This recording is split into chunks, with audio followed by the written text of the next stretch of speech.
找到简报呢，云端硬碟上的简报那个档案，现在几百项有，怎么找的？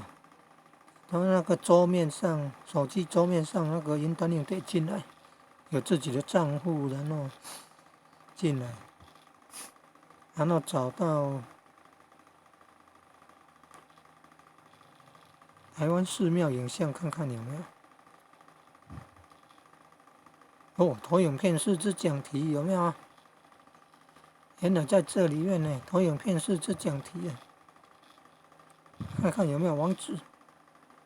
也可以复制连结呢，可以复制连结呢。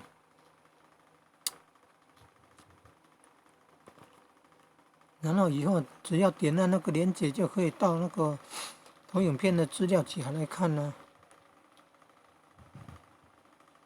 来点按进去看。参考1、2、3、4、5、6、7、8、9、10、11、12、13、14、15、16、17、18、19、20、21、22，讲题1、2、3，还有，所以你看，来看看有没有分享网址。可以复制连结嘞，可以复制连结啊。